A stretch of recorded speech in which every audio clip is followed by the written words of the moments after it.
फारस की खाड़ी के शांत दिखने वाले नीले पानी के बीच एक छोटा सा द्वीप है। खार्ग आइलैंड इसे कहते हैं।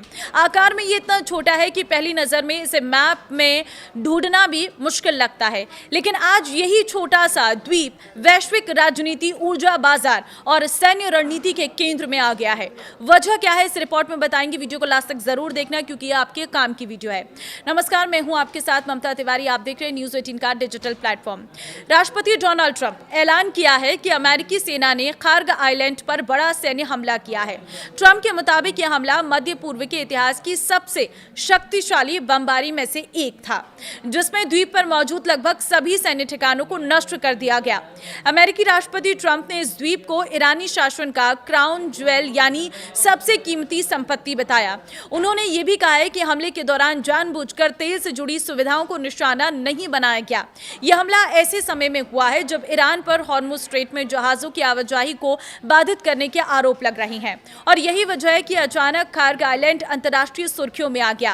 खार्ग आइलैंड आकार में सिर्फ 20 वर्ग किलोमीटर का है। इसकी चौड़ाई करीब 3 मील और लंबाई लगभग 7 मील है। ये ईरान के बुशेहर प्रांत के तट के लगभग 25 किलोमीटर दूर स्थित है। द्वीप की आबादी बहुत बड़ी नहीं है। यहाँ लगभग 3000 से 5000 लोग रहते हैं। इनमें स्थानीय मछुआरों के परिवार, ईरान की राष्ट्रीय तेल कंपनी के कर्मचारी और इस्लामिक रिवोल्यूशनरी गार्ड कॉर्प्स यानी IRGC के सैनिक शामिल हैं। ये द्वीप प्राकृतिक रूप से चूना पत्थर से बना है। इसके आसपास समुद्र की गहराई करीब 70 मीटर तक है। रणनीतिक रूप से ईरान के लिए ये द्वीप काफी अहम हो जाता है। यहाँ समुद्र की गहराई अधिक होने की वजह से दुनिया के सबसे बड़े तेल टैंकर यहाँ आसानी से आ सकते हैं और सीधे तेल लोड कर सकते हैं। ईरान का तेल एक्सपोर्ट टर्मिनल खार्ग आइलैंड को ईरान का सबसे बड़ा तेल टर्मिनल कहा जाता है।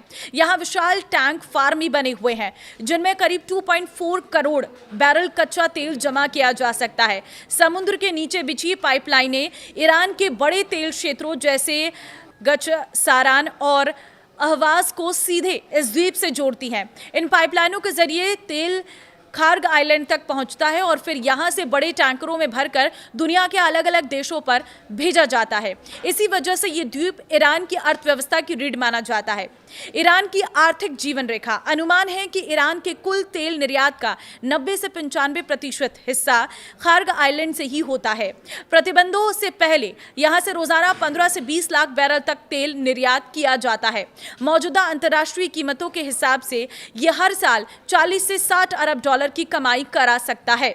यही पैसा ईरान की सरकार के लिए बेहद महत्वपूर्ण है। इसी से सरकारी खर्चा, सैन्य बजट, क्षेत्रीय सहयोगी संगठनों और कई रणनीतिक कार्यक्रमों को वित्तीय मदद मिलती है।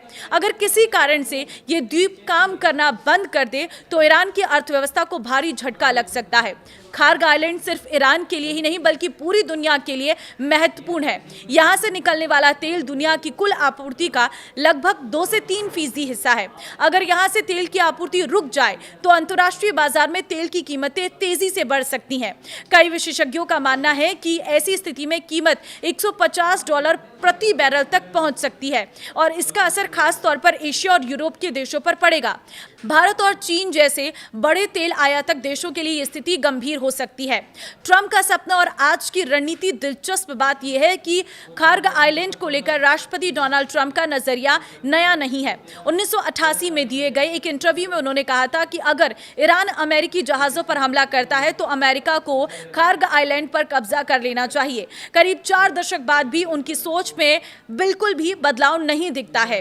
हालिया बयान में उन्होंने कहा है कि अगर हालात और बिगड़ते हैं तो अमेरिका अपनी रणनीति बदल सकता है। सैन्य विशेषज्ञों का मानना है कि अगर अमेरिका चाहे तो इस द्वीप पर कब्जा करना बहुत मुश्किल नहीं होगा। अनुमान है कि करीब 5000 सैनिक, हेलीकॉप्टर और 9 सैनिक जहाजों की मदद से कुछ ही दिनों में इस द्वीप पर नियंत्रण स्थापित किया जा सकता है, लेकिन ऐसा होने पर इसके गंभीर परिणाम हो सकते हैं। इस बीच अमेरिका ने पहले ही मरीन यूनिट को मिडिल ईस्ट में तैनात करने का ऐलान कर दिया है। रिपोर्ट्स के मुताबिक इस यूनिट में आमतौर पर करीब 2500 मरीन और 9 सैनिक शामिल होते हैं। फिलहाल ये साफ नहीं है कि इस यूनिट को किस मिशन के लिए भेजा जा रहा है या इसे मध्य पूर्व के किस इलाके में तैनात किया जाएगा। आमतौर पर इस तरह की यूनिट का इस्तेमाल बड़े पैमाने पर लोगों की निकासी, समुद्र से जमीन पर सैन्य अभियान और छापेमारी जैसे ऑपरेशनों में किया जाता है। इसमें जमीनी और हवाई दोनों तरह की लड़ाकू क्षमताएं होती हैं और कुछ यूनिट स्पेशल ऑपरेशंस के लिए भी ट्रेंड होती है। अधिकारियों का कहना है कि इससे कमांडरों को अलग अलग आपात स्थितियों में कार्रवाई के लिए अधिक विकल्प मिल जाते हैं। खार्ग आइलैंड पर अमेरिका ने कार्रवाई की तो क्या होगा? तो ईरान पहले ही चेतावनी दे चुका है कि अगर उसके खिलाफ खार्ग आइलैंड को कब्जे जैसी किसी भी तरह की कार्रवाई होती है तो वो क्षेत्र के अन्य तेल ठिकानों को निशाना बना सकता है। सऊदी अरब, संयुक्त अरब अमीरात और अन्य खाड़ी देशों के तेल फैसिलिटी भी खतरे में आ सकते हैं। इसके अलावा हॉर्मुज़ स्ट्रेट को पूरी तरह बंद करने की कोशिश भी की जा सकती है और अगर ऐसा हुआ तो वैश्विक तेल आपूर्ति पर बड़ा असर पड़ सकता है और दुनिया की अर्थव्यवस्था को गंभीर झटका लग सकता है। आज खार्ग आइलैंड सिर्फ एक छोटा सा द्वीप नहीं रह गया है, ये ईरान की आर्थिक ताकत, अमेरिका की सैन्य रणनीति और वैश्विक ऊर्जा सुरक्षा के बीच खड़े एक बड़े संघर्ष का प्रतीक बन चुका है। फिलहाल दुनिया की नजरें इसी पर टिकी है कि आने वाले दिनों में ये संकट किस दिशा में जाता है। तो इस वीडियो को शेयर कर दीजिए ताकि सभी लोगों को पता चल सके कि आखिर ये खार्ग आइलैंड इतना महत्वपूर्ण क्यों है और आखिर क्यों अमेरिका चाहता है इस आइलैंड पर कब्जा करना, और अगर वो कब्जा करने की कोशिश करता है तो ईरान क्या कर सकता है और इससे दुनिया पर कितना बड़ा असर पड़ सकता है। नमस्कार।